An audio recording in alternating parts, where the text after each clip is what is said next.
Stormwater management is the gateway of our ecosystem, and it's one of our most precious natural resources that we need to protect for our own well-being and for the environment as a whole.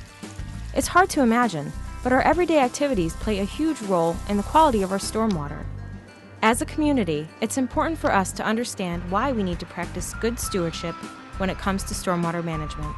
Stormwater is one of the oldest public utilities. It's always rained. It's the same water that's been here since the earth was created. It's also one of the more complex of the public utilities because it involves the environment, it involves the natural systems and stuff.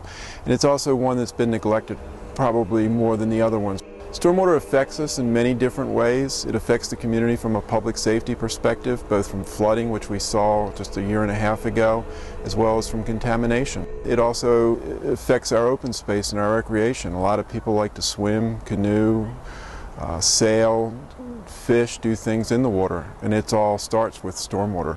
And we're in a really great place here in Fairfax County where we have a lot of ponds, we have a lot of trails, we have a lot of streams, but all these ponds is the stormwater that runs off our streets and runs off our yards. So it affects the natural environment, it affects the habitat, the geese, the fish, the deer, the other animals that live in the community. And I think a final piece of how stormwater contributes is part of our food chain. We drink the water, and the water that we drink is runoff either from our community or other communities. A lot of the food we eat is watered with the stormwater. As well as the seafood in the Chesapeake Bay, so that it affects us in many ways, you know, the environment we live in as well as what we consume. Everyone has an impact on watersheds and streams. Okay, our way of life pretty much dictates that we build buildings, roads, parking lots, which has impervious area. What we do is reduce the opportunity for the water to percolate into the ground or infiltrate into the ground.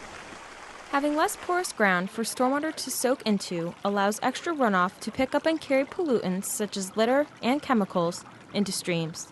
Back behind me here, what you see is a classic indicator of a stream that's undergoing a lot of erosion, what we call its widening. What's happening is you have a lot of water coming through the system that wasn't coming there before we paved upstream.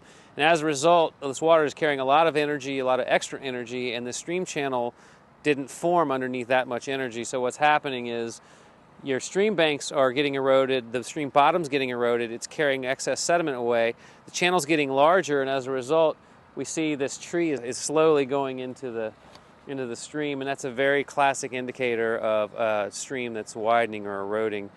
As we look at the environment of our streams and the erosion, we lose land.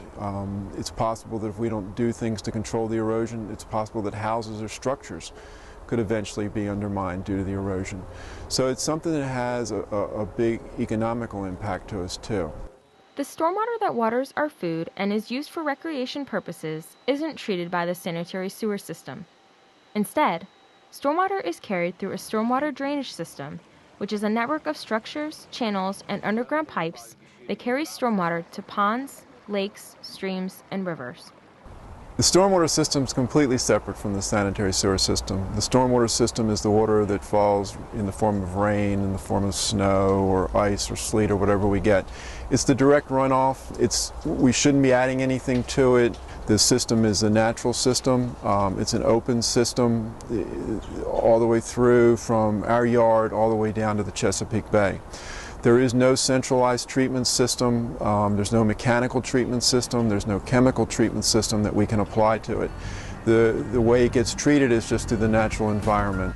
Everyone can be a good steward of the environment. There are a few simple things you can do around your house or on your property, as well as in a community setting to help preserve the quality of stormwater. Keep storm drains free of litter and debris. Don't dispose of lawn clippings, trash, pet waste, used motor oil, or hazardous materials down a storm drain. When it comes to treating your lawn, apply pesticides and fertilizers several days before rain is forecast. If applied right before rain, most of it will just wash off and end up in a storm drain. Designing and implementing rain gardens and flower beds not only adds an aesthetic look to your yard, but it will help infiltrate stormwater into the ground and reduce runoff. Adding barrels to your rain spouts will allow you to reuse the rainwater for your lawn and garden.